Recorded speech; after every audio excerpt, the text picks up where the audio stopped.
Hello everyone, welcome back to my YouTube channel easy English. मैं Shyam Mishra, English coach, corporate trainer, placement expert, आपका फिर से स्वागत करता हूं अपने चैनल इजी इंग्लिश में। आज एक बहुत ही अच्छी ओपनिंग आपके लिए लेके आया हूं।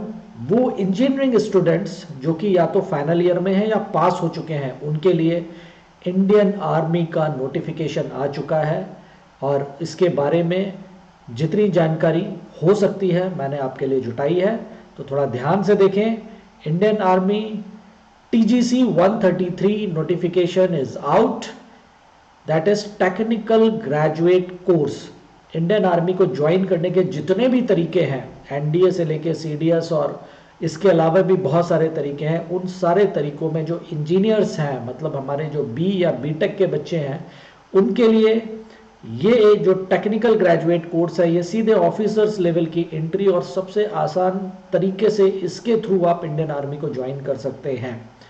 थोड़ा सा मैं इसके बारे में और बता दूं, इसमें जो एज लिमिट है वो क्या है। एक्चुअल में 20 से 27 ईयर की एज का होना चाहिए कैंडिडेट। अगर इसको हम स्पष्ट आसान शब्दों में समझें तो 2 जुलाई 1994 से लेके 1 जुलाई 2001 के बीच में जितने लोग पैदा हुए हैं और इंजीनियरिंग कोर्स कर चुके हैं या फाइनल ईयर में हैं, ये लोग अप्लाई कर सकते हैं।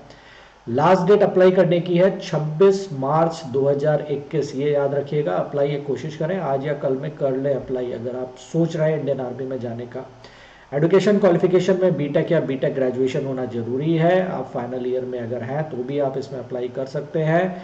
इंजीनियरिंग की कौन कौन सी स्ट्रीम एलिजिबल है और कितनी ओपनिंग्स हैं उसके बारे में थोड़ा सा आपको आइडिया दे देता हूं। देखिए, टोटल सीट 40 है, लेकिन ये चेंज हो सकती हैं, ये बढ़ भी सकती हैं और थोड़ा हो सकता है कम भी हो सकती हैं। स्ट्रीम वाइज में सिविल इंजीनियरिंग के लिए 11 वैकेंसीज हैं। कुछ बच्चे कोर सिविल ब्रांच में लेते हैं, लेकिन कुछ लोग रिलेटेड सिविल ब्रांच लेते हैं। तो रिलेटेड सिविल ब्रांच में ये सारी ब्रांचेस भी अलाउ हैं। तो आप देख लीजिए, अगर आप इन सारी ब्रांचेस में आते हैं तो आप भर सकते हैं इंडियन आर्मी का फॉर्म। इसके अलावा मैकेनिकल इंजीनियरिंग की 3 सीट्स हैं और मैकेनिकल इंजीनियरिंग की रिलेटेड ब्रांचेस की लिस्ट आप देख लीजिए। इसके अलावा इलेक्ट्रिकल एंड इलेक्ट्रॉनिक्स इंजीनियरिंग की 4 वैकेंसीज हैं और इसकी रिलेटेड ब्रांचेस जो है वो आपकी स्क्रीन पे हैं। अगर आप कोर ट्रिपल या डबल से नहीं है तो अगर रिलेटेड ब्रांचेस से हैं तो भी आप इसका फॉर्म भर सकते हैं। इसके अलावा computer science engineering, computer technology, information technology या फिर MSc कंप्यूटर साइंस की भी 9 वैकेंसीज हैं। इसमें भी रिलेटेड ब्रांच के अगर आप हैं तो आप इसको भी इसका फॉर्म भर सकते हैं। तो आप इसको देख लीजिए। MSc कंप्यूटर साइंस और MSc कंप्यूटर टेक्नोलॉजी वालों को भी इधर चांस मिल रहा है। इसके अलावा इंफॉर्मेशन टेक्नोलॉजी की 3 वैकेंसीज हैं। इंफॉर्मेशन टेक्नोलॉजी और रिलेटेड ब्रांच वाले इसमें अप्लाई कर सकते हैं। इसके अलावा इलेक्ट्रॉनिक्स एंड टेलीकम्युनिकेशन की 2 वैकेंसीज हैं। टेलीकम्युनिकेशन इंजीनियरिंग की 1 वैकेंसी है। इलेक्ट्रॉनिक्स एंड कम्युनिकेशन की 1 वैकेंसी है। इसकी रिलेटेड ब्रांचेस आपके सामने स्क्रीन पे हैं। इसके अलावा एरोनॉटिकल, एवियोनिक्स और एरोस्पेस की भी 3 वैकेंसीज हैं। तो जितने स्टूडेंट इन रिलेटेड ब्रांच के हैं वे भी अप्लाई कर सकते हैं। सैटेलाइट कम्युनिकेशन की भी 1 वैकेंसी है। ऑटोमोबाइल इंजीनियरिंग की भी 1 वैकेंसी है। वैकेंसीज काफ़ी हैं। टेक्सटाइल इंजीनियरिंग की भी 1 वैकेंसी है। फाइनल ईयर इंजीनियरिंग स्टूडेंट इसमें कैसे अप्लाई कर सकते हैं, उनकी क्या टर्म एंड कंडीशन है। उनकी टर्म कंडीशन पहली तो यही है कि उनका बैकलॉग नहीं होना चाहिए। दूसरा, उनको 1 जुलाई 2021 तक अपनी मार्कशीट सबमिट करनी होंगी, डिग्री मार्कशीट्स। अगर वो ऐसा नहीं कर पाए और उनका सिलेक्शन हुआ तो भी वो होल्ड में चला जाएगा या कैंसिल हो जाएगा। इसके अलावा उनको सितंबर 2021 के एंड तक अपनी डिग्री सबमिट करनी होगी जो यूनिवर्सिटी से मिलती है। तो इसके लिए भी तैयार रहे। बैकलॉग नहीं होना चाहिए, 6 सैम, कम से कम 6 सैम तक। ज्वाइनिंग और ट्रेनिंग के बारे में थोड़ा सा बता दूं। ये शॉर्ट सर्विस कमीशन SSC के तहत इसमें लेफ्टिनेंट पोजीशन पे ज्वाइनिंग होता है और इसका जो ट्रेनिंग है वो इंडियन मिलिट्री एकेडमी देहरादून में होता है 49 वीक्स का। तो अगर आप सेलेक्ट होते हैं तो आप इधर ही जाएंगे। इसका इंटरव्यू के बारे में बता दूं, अब जैसे मैं छत्तीसगढ़ से बिलोंग करता हूं तो छत्तीसगढ़ के जितने स्टूडेंट्स हैं आप लोग तैयार रहें। आप लोगों का इंटरव्यू फॉर्म भरने के बाद मोस्ट प्रोबेबली भोपाल में होगा, तो भोपाल जाने के लिए तैयार रहें। स्टाइफंड और पे स्केल के बारे में बता दूं। स्टाइफंड स्टार्टिंग 56,100 से शुरू होता है और ये लगभग 1,77,500 पर मंथ, जो कि एक लेफ्टिनेंट की सैलरी पे स्केल वहाँ तक जाती है, यहाँ तक रहता है। चलिए देख लेते हैं कि हम इसमें अप्लाई कैसे कर सकते हैं। तो अप्लाई करने के लिए आपको जाना होगा इसकी वेबसाइट में, इसका लिंक मैं डिस्क्रिप्शन बॉक्स में दे रहा हूँ, उसको क्लिक करके भी आप वहाँ पहुँच सकते हैं।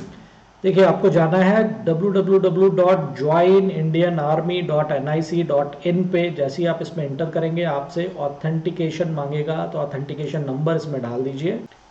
जैसे आप ऑथेंटिकेशन नंबर डालते हैं आप इंडियन आर्मी साइट के अंदर आ जाते हैं। यहाँ पे देखेंगे तो ऑफिसर सिलेक्शन लिखा हुआ है, आपको इधर जाना है, ऑफिसर्स एंट्री अप्लाई लॉगिन, इधर पे इंटर करिए। वापस से ऑथेंटिफिकेशन मांग रहा है तो वापस से दे दीजिए। तो जैसे ही आप इंटर करते हैं, अगर आप ऑलरेडी रजिस्टर्ड हैं, आपका आधार नंबर अगर ऑलरेडी रजिस्टर्ड हो चुका है तो आपको यहाँ पे अपना यूज़र नेम पासवर्ड डाल के लॉगिन करना है। अगर आप नहीं रजिस्टर्ड हैं तो आप यहाँ से रजिस्टर कर सकते हैं।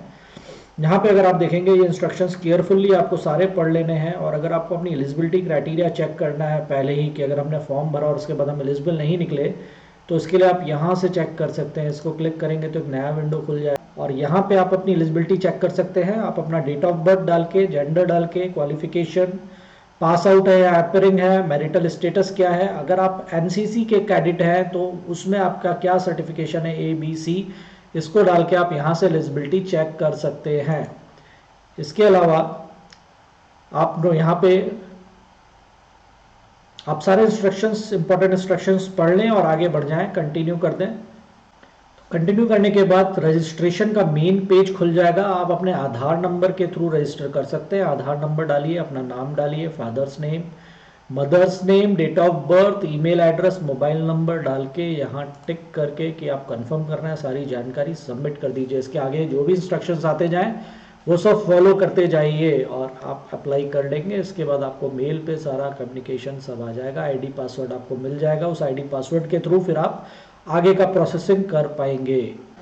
तो जो स्टूडेंट इंडियन आर्मी में जाना चाहते हैं उनके लिए बहुत ही सुनहरा मौका है। और कहा जाता है कि इंडियन आर्मी में जाने के जितने भी तरीके हैं उसमें इंजीनियर्स के लिए ये सबसे आसान तरीका है। तो इसको एनकैश करिए, इस वीडियो को शेयर करिए, क्योंकि जितने स्टूडेंट्स जिनके दिल में देशभक्ति का जज्बा है और जो चाहते हैं देश को कैसे भी करके सर्व करना, इंडियन आर्मी के थ्रू जाके, इंडियन आर्मी में जाके देश को सर्व करना, वो इस मौके को यूज कर सकते हैं। So thank you very much for watching me in my YouTube channel easy English. Keep watching so that I'll come up with more opportunities for you people. Thank you.